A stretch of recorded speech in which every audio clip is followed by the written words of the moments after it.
वसुदेवसुतं देवं कंसचाणूरमार्दनं देवकी परमानन्दं कृष्णं वन्दे जगद्गुरुं गुरुब्रह्मा गुरुर्विष्णु गुरुदेवो महेश्वर गुरुसाक्षात् परब्रह्म तस्मै श्रीगुरुवे I welcome everyone who are available present in the temple, Jai Durga temple here, as well as those people who are online. Today is the 15th of July, Saturday morning, 10 o'clock, and we are going forward with our study on Shrimad Bhagavad Gita. My apologies for not attending, not giving the discourses last Saturday because of some commitments I have got with my family. So we could not have a session last Saturday, but we will continue with our study today onwards. So we were thinking about Shrimad Bhagavad Gita, and we have repeatedly also reminded ourselves why we are studying Shrimad Bhagavad Gita and with what viewpoint we are studying it. We are not only taking it as a pious book, but we are also trying to understand the meaning of it and apply it in today's life for everyone, right from a very young children to the golden age people. So we'll go further on this, and we are on the second chapter, Sankhya Yoga Nama. Sankhya Yoga. The name of the second chapter is Sankhya Yoga. Sankhya Yoga Nama Dvitiyo Adhyaya. And in the Sankhya Yoga, we are going with the 48th slok. We are looking at 48th slok. We looked at it a bit in the first two stanzas. We were looking at it, and then we are going to look at the further stanza of 48th slok.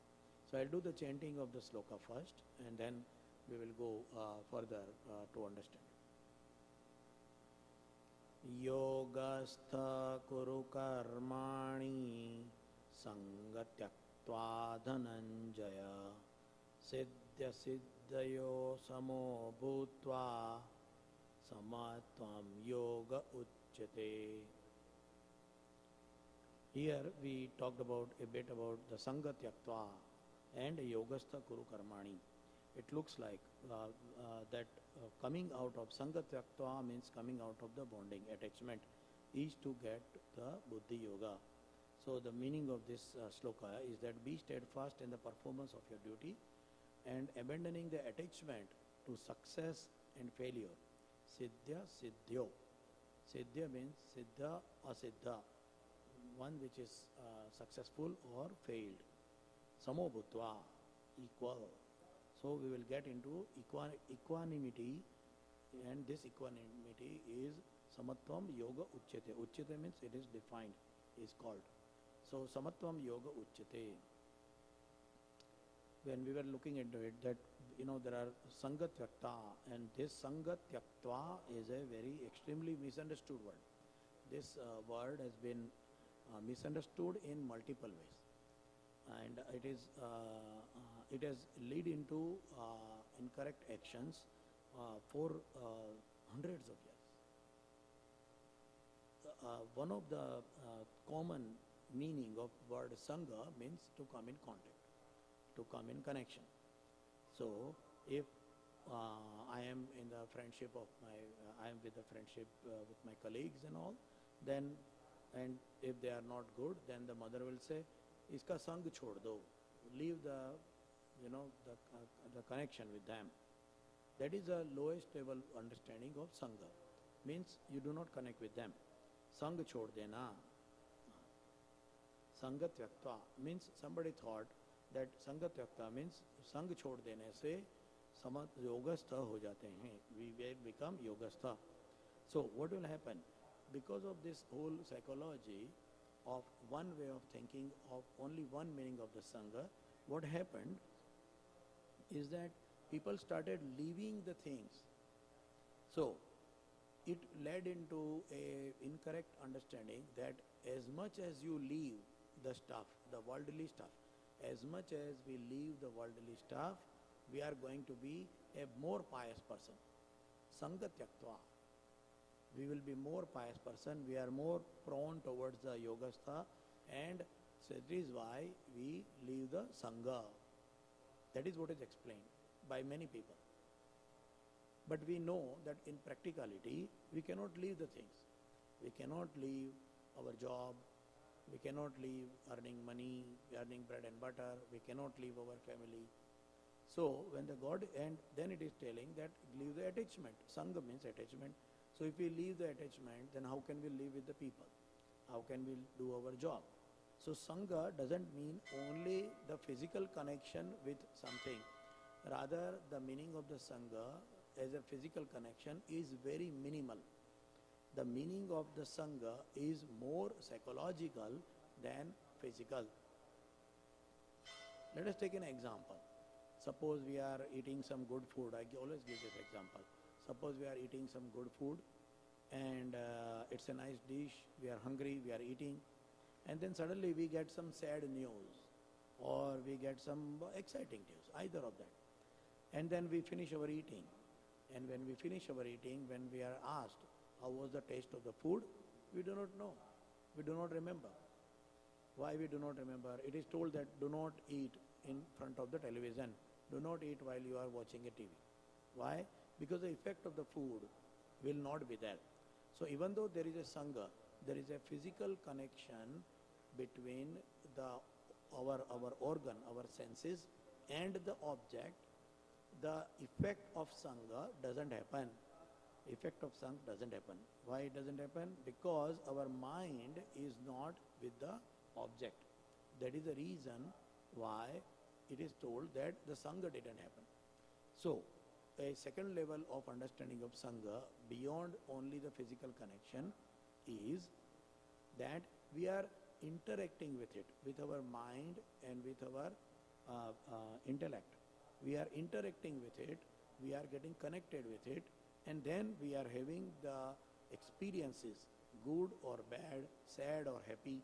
Those experiences are created because of the Sangha. So if we leave the psychological connection with the object, or for that matter anything, then that is called as a Sangha tyaktva. It is not only or as a physical connection.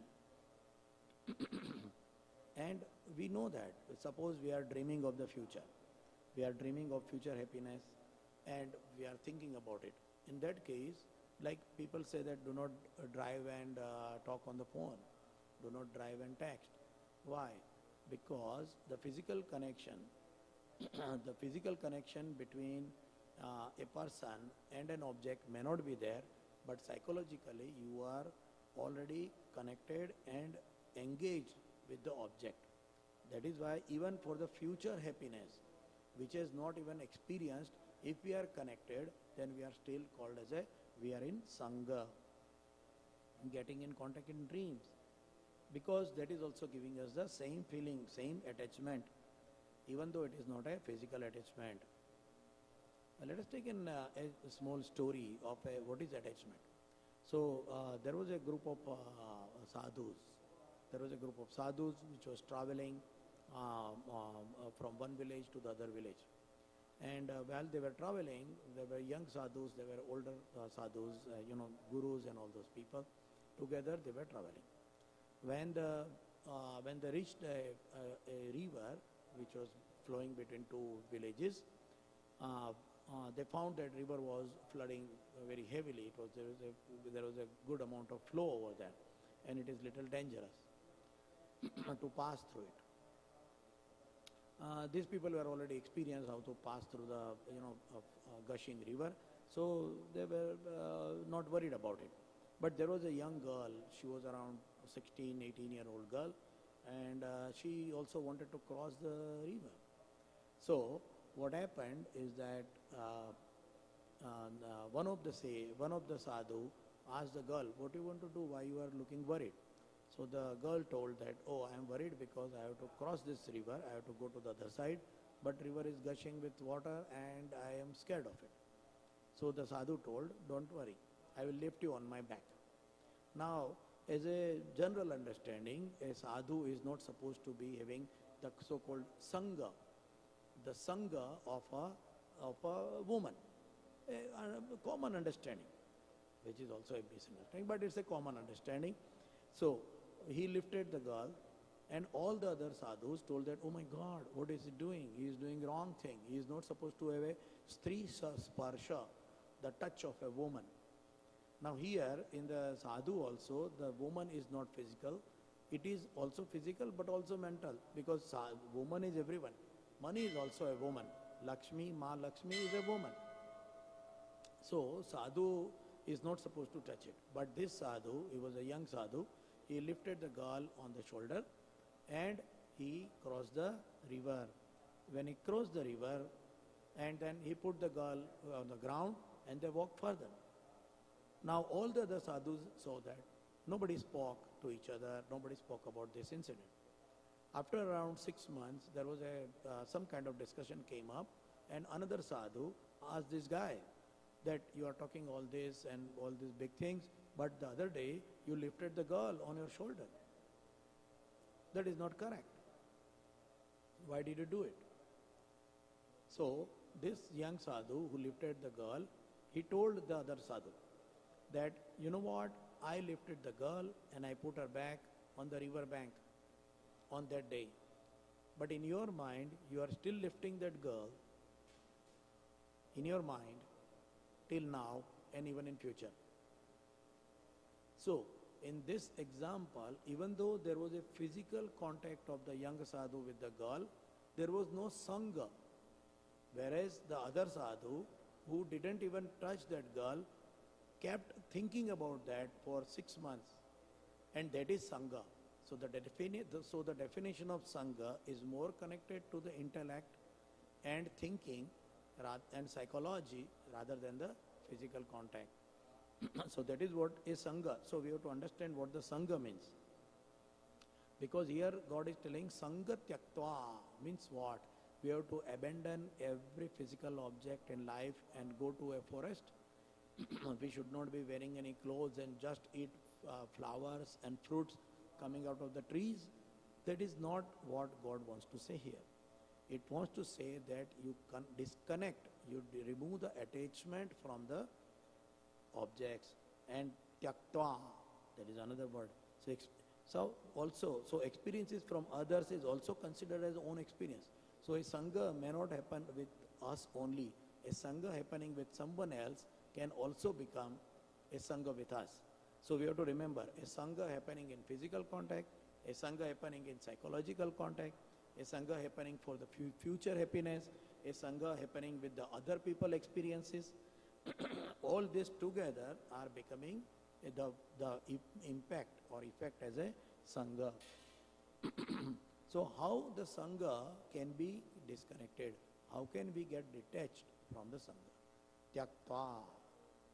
Tyakta means you have to throw away. You do not leave. There is a difference between leaving and throwing away. If you just abandon, you leave, that is one part, and tyakta means you throw away. When does a person throw away? In our life, even in common life, our common experiences,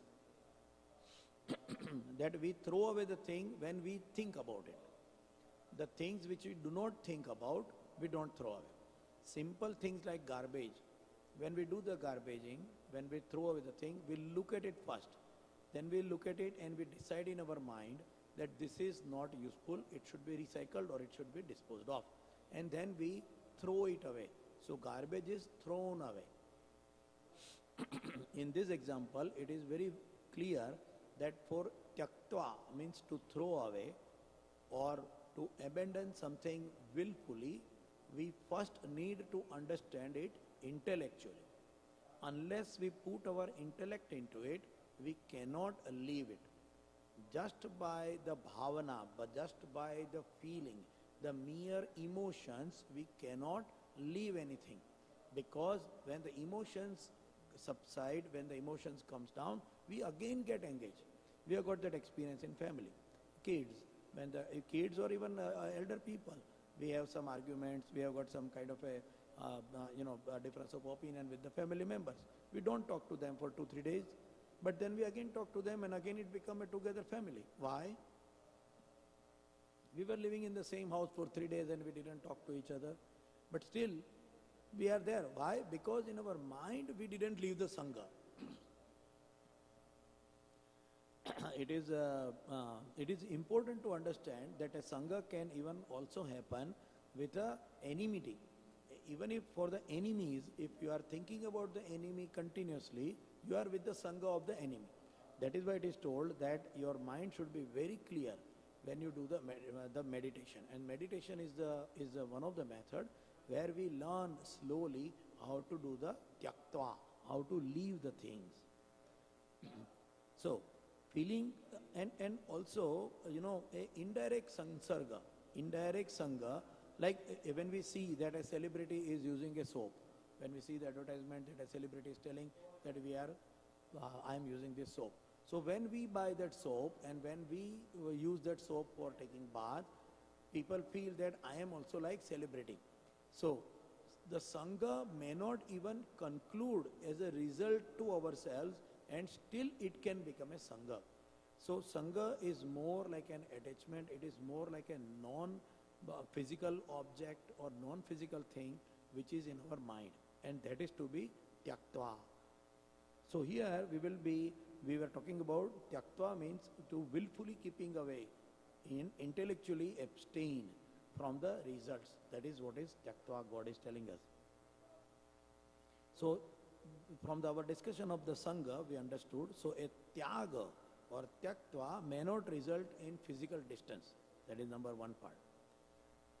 Tyaga or tyaktva means intellectual detachment.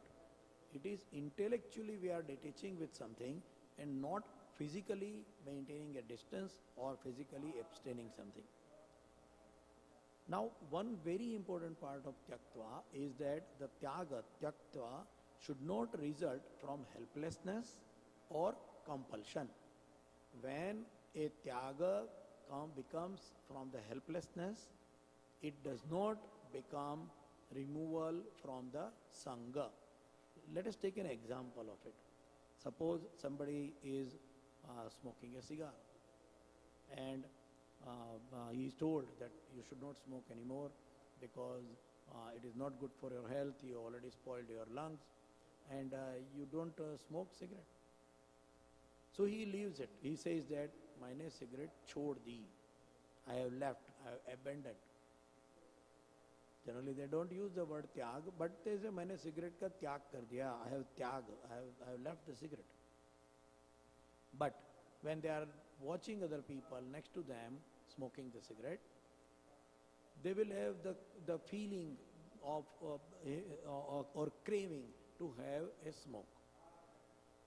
This is showing that even though a person is not leaving, even though a person has physically left a object or a sensual pleasure, the person is still craving for it because that tyaga has come from helplessness.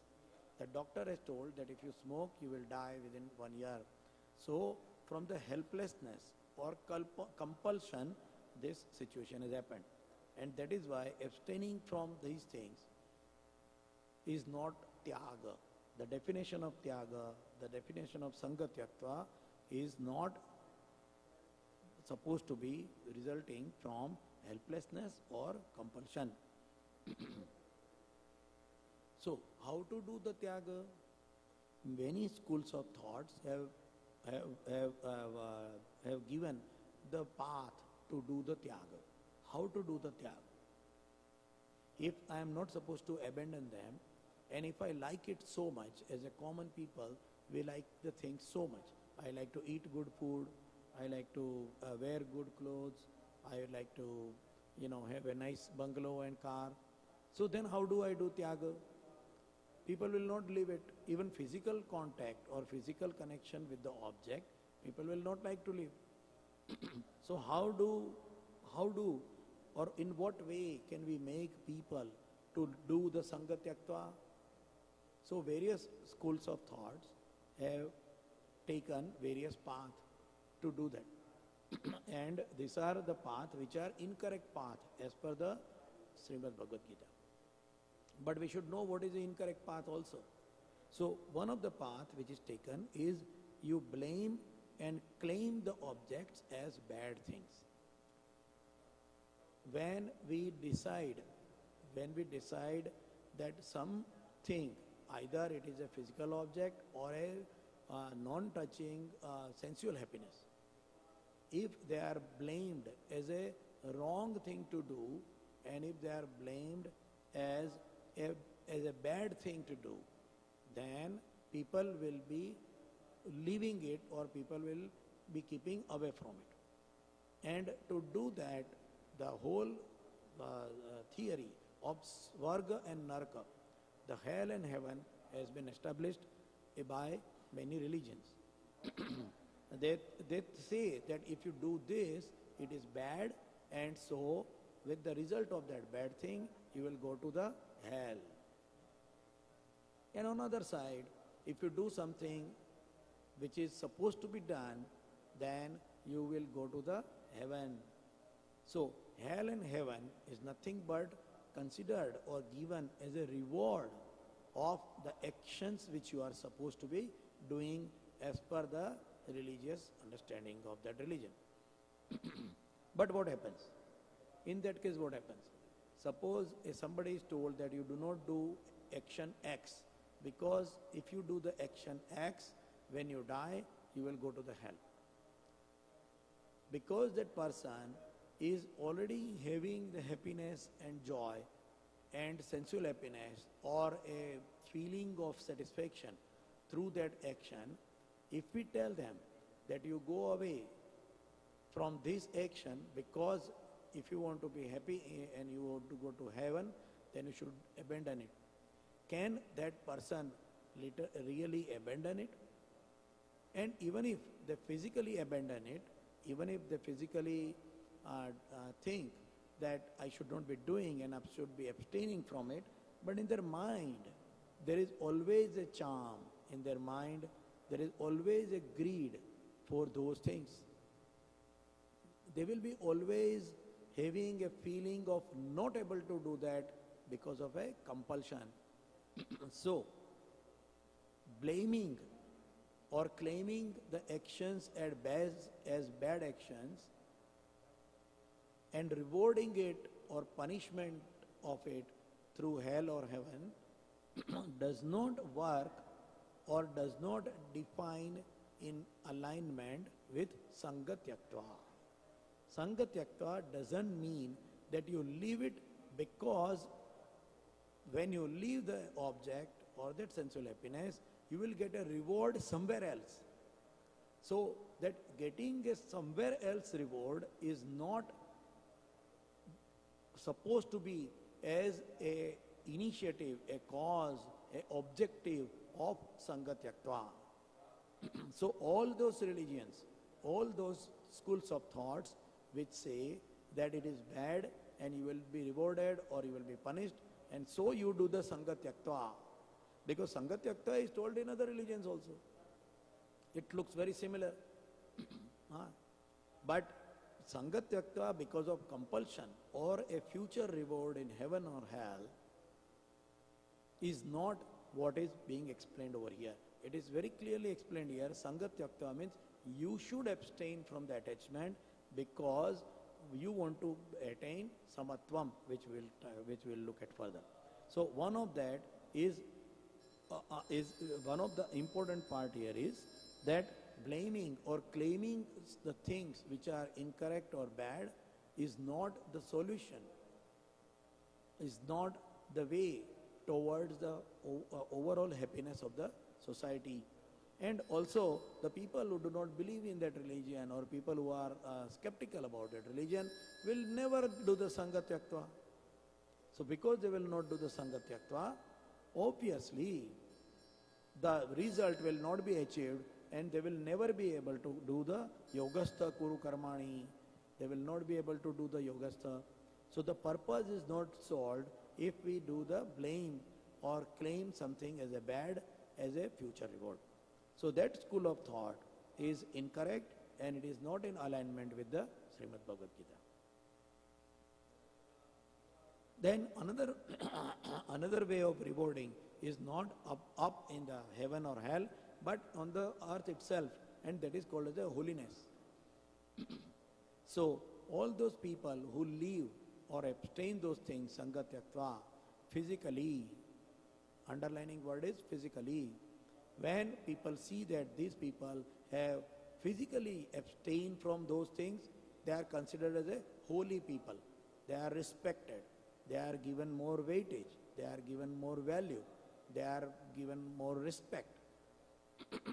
So when we see that, and we see that all the time, that, oh, Phala Phala Babaji is not eating any grains, he is eating only fruits. Phala Phala Babaji, he takes only milk. He is a very tyagi. He is a big tyagi. He has abstained from such worldly pleasures because he is not doing this. He is a brahmachari. It is my salute to those people who are really living it. But by compulsion or by just to become a figure of holiness, if somebody is doing it, then it is not a correct way to do, because in their mind there is always a greed and attraction and attachment to those objects for those people who live it because of a compulsion of looking or being a holy person. And this is the root level. This is exactly the root level problem of having all the Dongi Babas. We follow one sadhu or other Baba or other Mataji, somebody, and then after maybe 2, 3, 5 years, we suddenly know, oh, he was doing this, she was doing that. And then all our Shraddha Sthan is broken, is shattered. Why it is shattered? Because we think that leaving this thing is happiness. Physically leaving this is holiness. But that is not correct, because leaving something is not physical, but it is psychological. So Sangha Tyaktva is one of the intellectual, one of the school of thought that somebody is physically abstaining something is a holy person. So that school of thought decided to give more social weightage, social value, social respect to those people who abstain. But that path also doesn't work, because even though those people who abstain it for the higher status in the society, they are really not able to live it, and that is why then we find there are scams and everything happening. So giving a person a higher level statuses also doesn't work for the humans to attain the situation of a Sangha Tyaktva. So these two school of thoughts, one is a blame and reward and punishment, and the second school of thought is giving a higher social status. Both those way or thinking does not help a person to attain Sangha Tyaktva. Now here, the message here is to concentrate on action and keeping it corrected, steadfast. So yogastha. So here it looks like an irony. See, on one side God is telling yogastha, means you continuously connect and be with it. On the other side, the God is telling Sangha Tyaktva, you leave it. So how does these two things come together? Yogastha kuru karmani. You continuously do your work, you continuously get engaged with your work. Yoga, get engaged, get connected. With the karmani, when you are doing karma, continuously get engaged, and then telling Sangha Tyaktva, you leave it. How does these two things, it looks like irony, it is looking as opposite things. So what does, so here we have to understand that how it is not opposite, but it is exactly the same thing. So there are different ways we connect in Sangha and Yoga.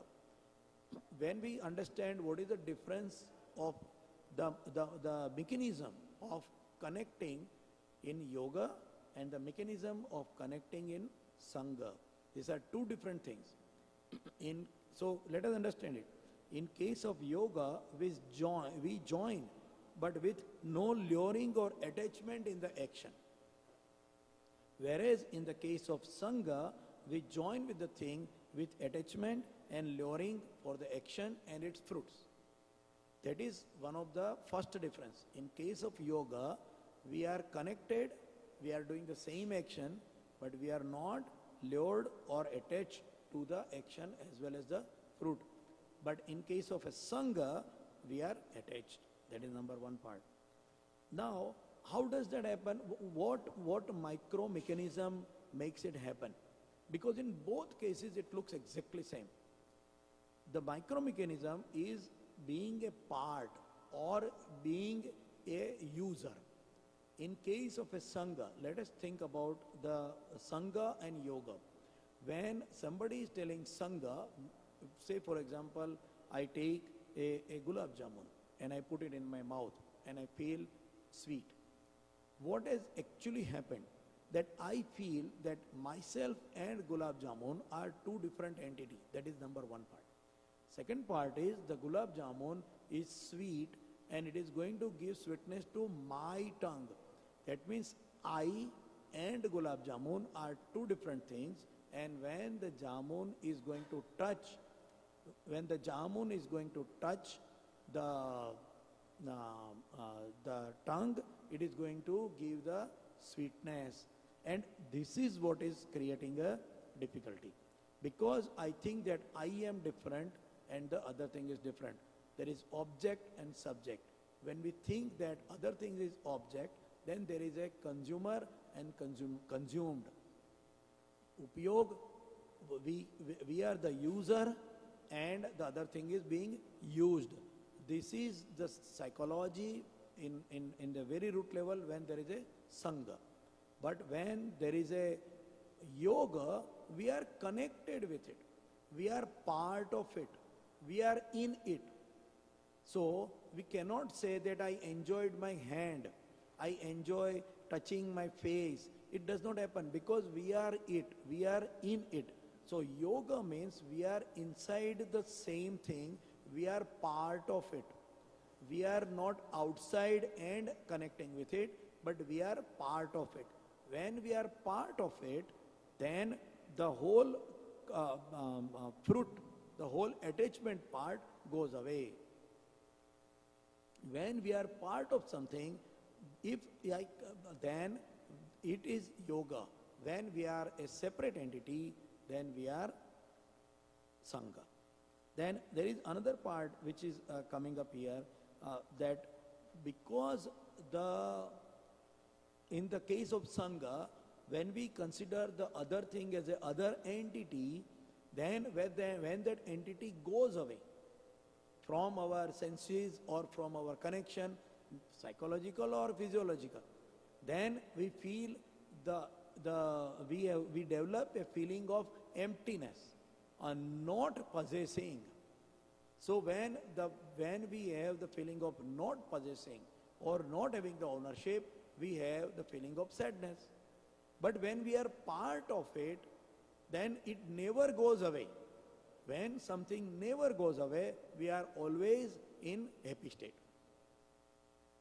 So, siddhya siddhyo, any action, if we are connected with the action, we are as an action, then we do not worry about what is the outcome, because we are more about the action.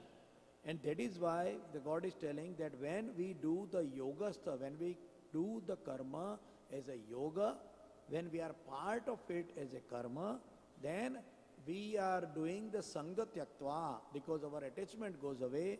And then when that attachment goes, siddhya siddhyo samo bhutva, our success or failure samo bhutva are equal. Equanimity will be attained, and in that equanimity, yoga uchyate. So the God has made a complete circle. When we do the work as a yogastha kuru karmani and sangha tyaktva, then we are detached from the fruit. And when we are detached from the fruit, samatvam, that equanimity is yoga. Is yoga. So God has explained here that what is yoga. Equanimity is yoga, getting connected with the action. And it is not telling us to leave the actions. It is not telling us to leave the world. This is very important part here. So, when there is a yoga, we are merged with it. There is no gain or loss. And just like our body, each organ is doing its own action, we will be doing action as a part of the world procedures. So there is no gain or loss because we are part of it. We are in it. We are not outside it and then enjoying it. This is the psychological status. So hence the psychological status in yoga brings samatvam and equanimity. In case of Sangh, it becomes a mental status for sadness or happiness because of the gain or loss. That is what God is trying to explain here. We'll go further to the next sloka, 49th sloka, where God is trying to explain it more in detail because this is a little complex. And then how to do it is a practical part which we will be also looking at. So I'll chant the 49th sloka now. Durena yavaram karma buddhi yoga dhananjaya buddho sharanam vichya krupana phalahetava. Yes. God is telling us, the meaning is here, durena yavaram karma, durena, discard, far from far away. Yavaram karma. God is telling Buddhi Yoga is much better than the Sakam karma, as we already saw in the previous sloka also. That when we are intellectually connecting with something and then doing the work, it is much better than Sakam karma. Sakam karma means it is Yavaram, Avaram, is inferior. It is doing the Sakam karma, doing the karma with intention of fruits and acting in the life is much worse, is much inferior than Buddhi Yoga, means doing the work with the intellect. Why? Why it is so? As we already know that when we do the Sakam karma, the results impact us. Results gives us happiness or sorrow. The results gives us a motivation or a depression. So doing the work with the Buddhi Yoga will be able to make us continuously work but still not being unhappy. So if we do like that, will we be happy? If we think that, oh, the fruit is not the object or the cause for my actions, is it telling that, is God telling us that we become non-sensitive? Is God telling us that we become careless about the fruit? What does the God tells? Is it that we should not be worrying at all about the fruit? And we talked about it around 2 or 3 sessions before, that the fruit is giving us the direction. What to do, what work to be done, fruit gives us the direction. Fruit gives us the actions to be done, what actions is required at what level and when. Fruit gives us the resources to be used. So, if we are not looking at fruit at all, then we cannot work. So, here God is telling Buddhi Yoga, Samata, seek refuge in divine knowledge and insight. Discard the reward-seeking actions that are certainly inferior to works performed with intellect established in divine knowledge. Now this looks very heavy. So what is happening here is that God is telling that when we are continuously interested in the karma, just doing the karma itself is giving us the pleasure. Our pleasure or happiness is not connected with the outcome of the actions, but it is connected, it is joined, it is yoga with the karma itself. I like to do, whatever is the outcome, I like to do. And then I like to do to the best of my efficiency. Why will I use my best of my efficiency? Because I like to do it. If I do not like to do something, then even though there are best rewards given, I will not be continuously doing it for a longer period, and I will not be doing it with a happy mind. So that is why Buddhi Yoga is important. Sakam karma is not good. And so, where should the mind go? In the refuge of the intellect. We should be using our intellect to do the karma. So, let us understand one of the, again, a procedure of Sakam karma and the Buddhi Yoga karma. Both are karma. If we see from outside, everything will look exactly same. There is a funny story about it. What was happening is that one day Adi Shankaracharya, our Adi Shankaracharya was, who told about Aham Brahmasmi. He told the greatest knowledge. And one day the Adi Shankaracharya was walking along the streets of the city of Kashi. And he told that Brahma Satya Jagat Mithya. The whole world is Mithya and only Brahma is Satya. That is what he was telling.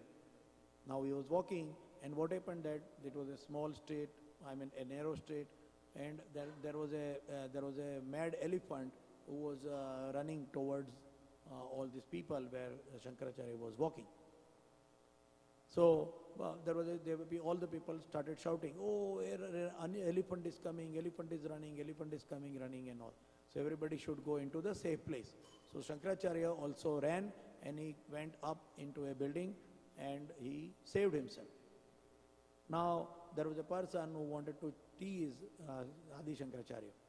So he asked him that when you say Brahma Satya Jagat Mithya, then in that case even Hathi is a Jagat, elephant is a Jagat, is a world.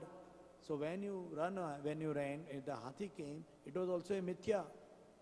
Why did you run? So Shankaracharya told that just like the Hathi was Mithya, even my running was Mithya. So basically what it means is that we have to understand, it looks like that Shankaracharya also ran and other people also ran. The karma looks same, but it has got a different meaning inside it. So let us understand what is the Sakam karma. The karma which is with the attachment to the fruit. The mechanism of it is that the mind first do the aspiration. Ichha, man phal ki ichha karta hai. The mind is aspiring, the mind is wishing, mind is expecting the fruit. Then that aspiration, that wish, is told by the mind to the intellect.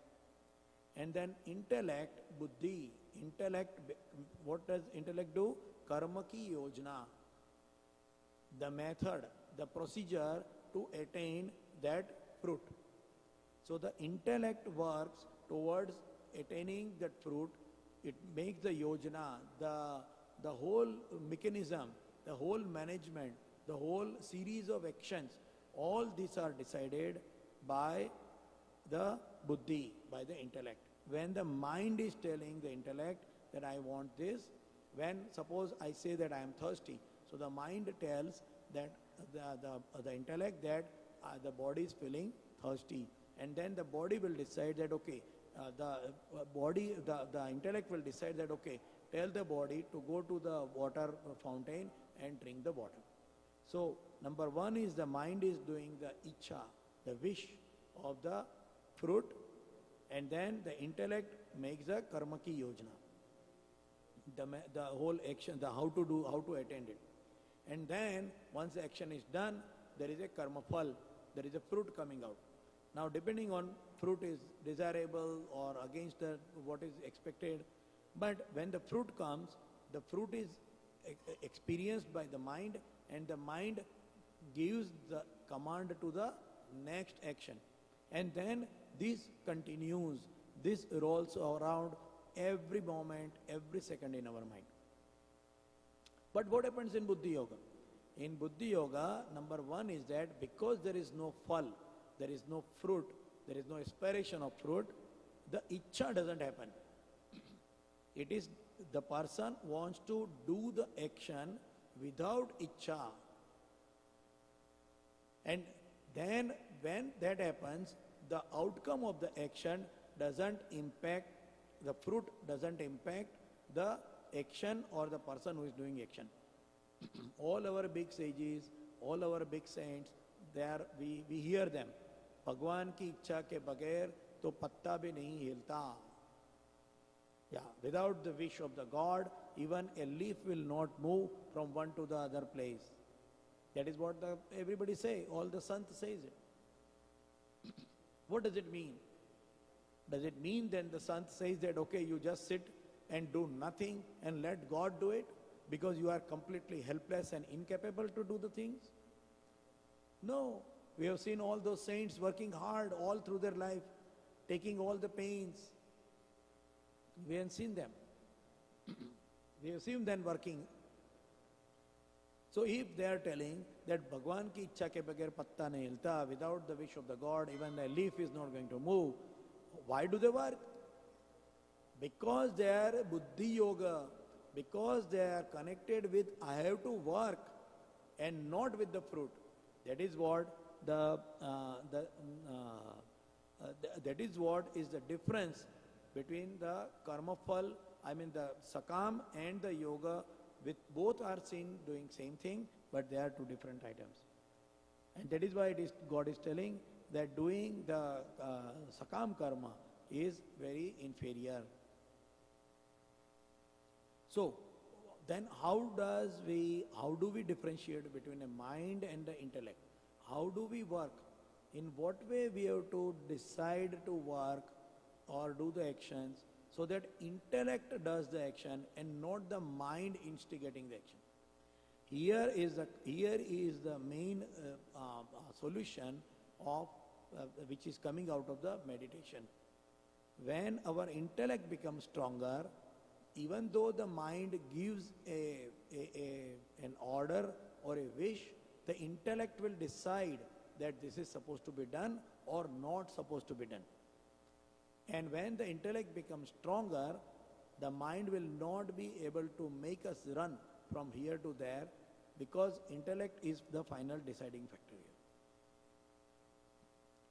So, in that case, how do I decide that it is, how does the mind become intellect? How does the intellect become stronger than the mind? We have to remember who I am. When we are telling that we get connected with the action and not with the fruit, the root of that understanding is that who I am. Who am I? When we understand by keeping in memory for who I am, what I am supposed to do and why, then our work is done, but our mind is not dragged into it. Let us take an example of it. Suppose, as we see, there are heroes and heroines who are doing actions. They are acting in the movies, they are acting in the play. So if you go to a set where they are shooting the scenes and all those things, you go over there, you see that the actor is, suppose there is an actor who is supposed to be a king in his role. So the actor starts giving a dialogue as a king, he is wearing the clothes as a king, he is doing the actions of a king, how a king is supposed to act and all. But when he finishes his scene, he is coming out of it, and he is a normal person, he is a regular man, man or woman, whoever they are. So when they are doing the action, suppose their action is incorrect, the director says, cut, let us do this again. I think you have to do this in a better way. The moment they say cut, that actor stops acting as a king and asks the director, okay, what is the best way to do? In other words, while working as a king, while acting as a king, they still know that I am not the king. To remember that I am not the king is the key. If they start thinking that I am the king, then they will not be able to listen to the director, because if the director says cut, they will say, oh, who are you? I am the king. You cannot tell me anything. So, in other words, while working as a king, they are continuously remembering that I am acting. I am doing the action. I am given the responsibility of doing the action in the best way.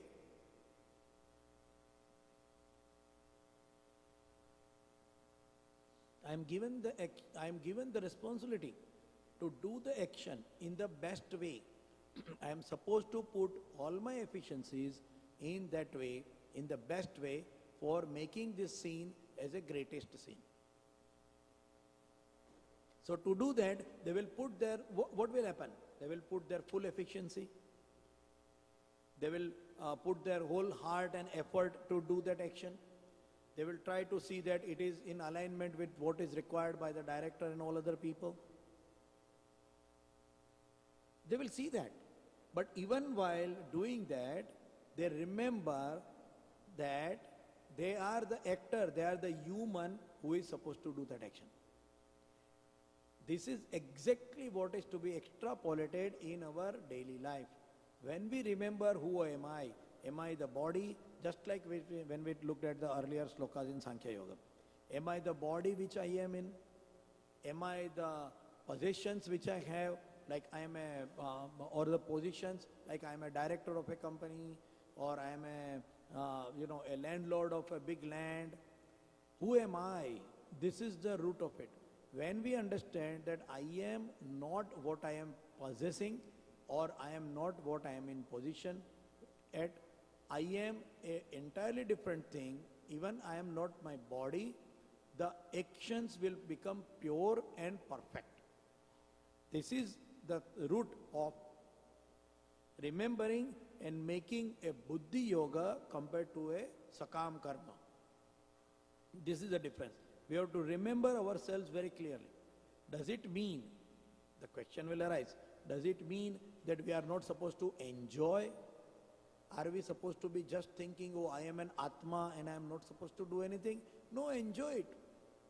Just like in that movie shooting scene, the king will be enjoying. If there is an excellent fruit put in front of him, he will be eating that fruit. He will be wearing all those ornaments. He will be wearing all those dresses. He will be enjoying. He will be enjoying a beautiful dance by the dancers in front of him. He will do everything. But in his mind, he is very clear that I am not a king. This is exactly what is supposed to be done when we are living in our life also. When we are living our life, we are given a role. We are given a role of a son. We are given a role of a father, of a husband, of a mother, of a daughter, of a wife. All the roles. These are the roles which we will be doing as best as we can. But we can do it as best only when we know that who I am first. And to do that, Buddhi Yoga is the method. So from our intellect, we have to understand it very clearly, what is my role, who am I, and then connect with that action. Do not connect with the fruit. That is what the... So that is why God is telling us here as Krupana Phala Hetava. Krupana Phala Hetava. Karma done with the fruit in mind is always a lower quality. And person who is seeking the fruit is also like a beggar. There is a story. There is a story of the king Akbar. There was a guy, there was a beggar who wanted some money. So he went to Akbar's court, the court of the king, King Akbar. So while he was going, he was stopped. He was told that no, you can't go now. He said, why? He is telling no, because the King Akbar is doing the prayer now. He is doing namaz. Namaz ada kar rahe hain. He is doing the prayer. Says, okay, so can I also go and do the prayer? So he says, yeah, you can also go. Everybody can go. Everybody can come to the temple like that. So he goes over there and he is seeing Akbar praying for health, praying for better, the victories over the enemies. He is praying for more money. He is praying for good health of the family. He is praying for so many things. So he started walking away. Now Akbar was informed that this guy is coming, so he knew it. So when he is going away, the beggar is going away. Akbar asked him, oh, hold on, you came here to get something from me, to get some help from me. Why are you going away? You are a beggar, you wanted something from me. Then the beggar told, why should I beg to you when I see that you are also begging to the God, to the Almighty? Why should I beg to a beggar? Why should I beg? Why should I ask for something from you when you are also seeking something from somebody? Why will not I beg right from the God himself? Why will I beg to you? And the beggar went away. So in other words, when we are going with a phala hetava, the intention of getting the fruit, intention of getting something out, when we do our actions with a phala hetava, it is considered as a krupana. And so what happens that when we, there is also another story of Akbar for the same thing on another way. But we have got little less time, we may take it next time. But so basically with fruit seeking actions, we will not be able to perform the best, and to do the yoga, we have to understand ourselves clearly that who am I, and then only we can do the best performance. So we can so the conclusion is that to do the karma at the best effort and not keeping the fruit in mind, we should have a yoga, Buddhi Yoga, intellectually connecting with the actions. We should connect with actions intellectually. So how does it apply in our daily life here? When we are in Toronto, when we are all here working as a job or a student, studying. So doing the work, first of all decide the work which you like to do. Do not select a work which you do not like to do, even though it is giving the best fruit and most bigger reward. When we start doing those things for the reward, looking at the fruit, and when we do the action, then those actions will never ever going to give us satisfaction. It will never give us satisfaction. That is number one part. Do the thing which you like to do. Now, what do I like to do? If you ask a kid, what will you like to be? They will say, I don't know. And that is true. They do not know. What you will like to be is not known. So how do I decide? That is called as a natural inclination. How naturally I am made. So the whole thing of Chaturvarna Maya Srishtam and all that, the Varna Vyavastha and all this is going to come. But basically, what I am born for, why I am born in this family, what is my natural inclination, what is my natural way, the reason why I am born is the method to understand who I am and then do the action as per that. If, for example, if my child is very brave, is trying to do something really, with valor, I should not tell the child to become a computer science engineer and sit in a cubicle and do the programming. It will never work. Even though the child is going to be getting the maximum amount of money and getting a great career because he has got a valor, but he will not be happy because he is naturally not doing it. We have got the animal rules here, right? That if there is a parrot who is firing a gun, now naturally a bird is supposed to fly away the moment they listen a gun, but the parrot is trained in a circus so that the parrot fires a gun. Or a monkey is riding a bike. And why we tell that to stop it? Because that monkey or that parrot is naturally not happy. A parrot is happy flying in the sky and sitting on the branches and eating fruits. A parrot is not happy firing the gun. And same way, a monkey is not happy running the bike. A monkey is happy jumping from branch to branch. So when it is even for animal, for us also, we have to remember that what is my natural inclination, what is my natural way, I put my intellect into it, and then we will like to do it even though there is nobody telling us, and we will be putting our best effort into it. All the sports people who become successful are not because they wanted to earn something or they wanted to go, but they were interested in the sports. This is what we see here also. So today it is already 11 o'clock now. We will have a little bit of this 49th sloka next week, and then we will go to the 50th sloka. We will start with the 50th sloka. So till then, I wish everybody having a great weekend, and enjoy your weekend. It's a beautiful weather. It's going to rain a bit, so be careful about that also. And we will meet again next Saturday again at the same time, 10 to 11 at this Jai Durga temple. Vasudeva Sutam Devam Kansachanuramardanam Devaki Paramanandam Krishnam Vande Jagadgurum Guru Brahma Guru Vishnu Guru Devo Maheshwara Guru Sakshat Para Brahma Tasmai Sri Gurue Namah.